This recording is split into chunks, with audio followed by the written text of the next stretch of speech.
Já o Flamengo, com essa vitória, chega à terceira colocação, se mantém na terceira colocação. O Flamengo está invicto a 6 jogos, está tudo bem por lá, se recuperou, né? Desde a eliminação precoce na Libertadores, na fase de grupos. O Flamengo passou por uma situação difícil, mas agora vive uma nova fase, principalmente em sua nova casa. É para lá que a gente vai.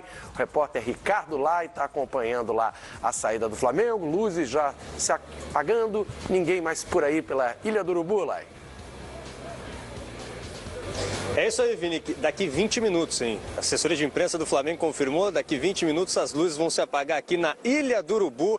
E a Ilha do Urubu está sendo determinante, Vini, para esse momento do Flamengo, confirmando esse bom momento do Flamengo, depois de uma crise, né? O técnico, o Zé Ricardo, confidenciou essa semana em entrevista que pensou em pedir demissão após a eliminação da Conmebol Libertadores Bristol e os maus resultados na sequência, mas agora o time vive uma outra fase, terceira colocação, terceira vitória seguida no Campeonato Brasileiro, 4 jogos aqui na Ilha do Urubu, 4 vitórias, o time imbatível aqui no seu estádio. O próximo jogo aqui vai ser contra o Grêmio. Tem ainda quarta-feira a Conmebol Sul-Americana contra o Palestino, alguns jogadores vão ser poupados, o Zé Ricardo disse em entrevista coletiva, daqui a pouco a gente confere. No próximo domingo, o clássico contra o Vasco da Gama em São Januário e o outro jogo contra o Grêmio, que hoje ocupa a segunda colocação, o Flamengo na terceira.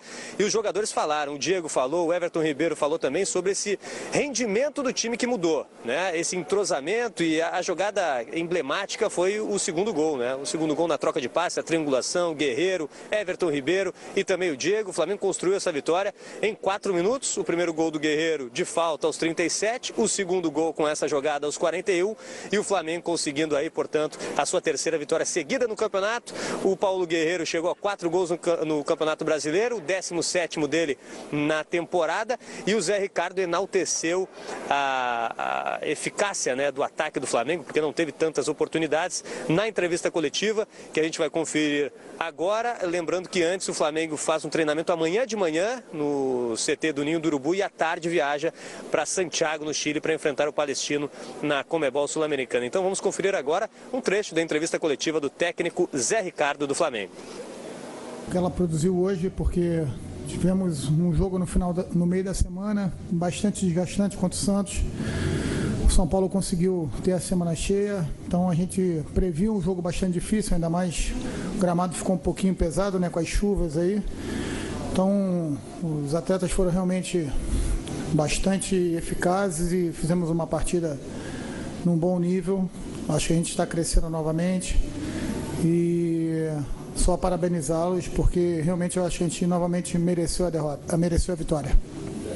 Zé, boa noite. Até pouco tempo o Flamengo passava, né, por uma turbulência, né, pressão. A gente viu que você chegou até a pensar em pedir demissão. E hoje eu vi antes do jogo você e Rogério Ceni, né, você dando um abraço nele, e ele hoje passa por esse momento de pressão. Queria que você falasse um pouquinho disso, né, do momento que você viveu lá atrás e hoje também agora vê, né, o técnico do teu adversário de hoje passando por esse momento.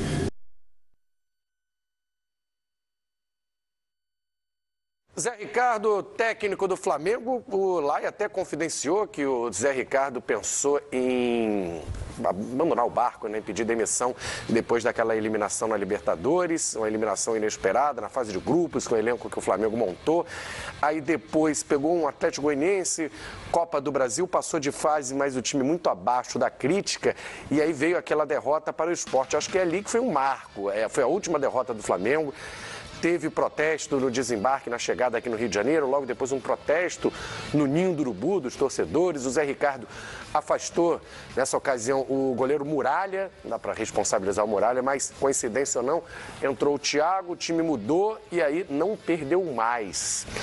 O Quezada está fazendo umas contas aqui, que são números legais para os torcedores do Corinthians e, no caso, para os torcedores do Flamengo, pode passar um certo desânimo com essa distância que o Corinthians conseguiu nesse início de Campeonato Brasileiro. O Corinthians tem um aproveitamento de 86%, são 33 pontos disputados e o Corinthians faturou 29. Esse percentual ainda pode cair e ainda assim... Quezada aposta nesse título do Corinthians, se continuar parecido, não tem nem dúvida, né? Os matemáticos de plantão começam a fazer contas. É claro que tem muita coisa para rolar ainda no campeonato. A gente só está chegando a 1/4 da competição, um pouquinho mais, né? com 11 rodadas aí. Mas assim, o Corinthians pode baixar esse aproveitamento a partir de agora, nos 27 jogos que restam, para 40, 42, 39, 38, que mesmo assim ele consegue chegar a uma pontuação de 65, 66, 67 pontos, que pode ser suficiente para ser campeão brasileiro. Ou seja, por isso que eu não gosto de campeonato por pontos corridos. Eu sou o inimigo número 1 de campeonatos por pontos corridos. Não gosto. Para mim, campeonato tem que ter decisão. Mata-mata, isso daí é coisa legal. Mas, enfim, a gente tem que respeitar aí, os clubes também aceitaram. Mas se o Corinthians continuar com esse aproveitamento em mais 3, 4, 5 rodadas, ou seja, mais os próximos 5 jogos, ganhar 4 e perder só 1, o campeonato tende a ficar corintiano, principalmente se ele não perder pontos para os times que têm potencial para brigar pelo título. No caso, Palmeiras, Atlético Mineiro e Flamengo. Lembrando, ele já bateu o Grêmio, ele já bateu o Cruzeiro, ele já bateu o Vasco, que está entre os 6, 7 primeiros.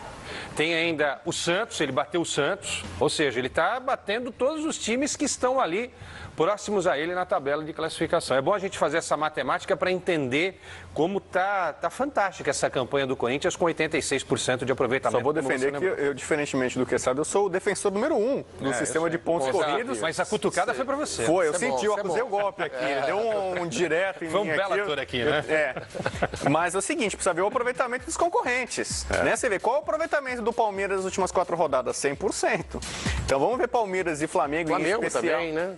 Nas últimas 5 rodadas, o Flamengo tem o mesmo aproveitamento do Corinthians. Então, vamos ver a partir de agora também o aproveitamento da concorrência. Flamengo e Palmeiras podem também agora decolar na competição. E mesmo que o Corinthians venha a ser campeão com rodadas de antecedência, como acontece na Europa, o Juventus com o Bayern de Munique, continua achando um campeonato muito legal. A gente está discutindo aqui todas as etapas do campeonato, todas as fases da tabela de classificação. Quem vai para a Libertadores, quem vai para a Sul-Americana, será que o São Paulo vai ser rebaixado pela primeira vez?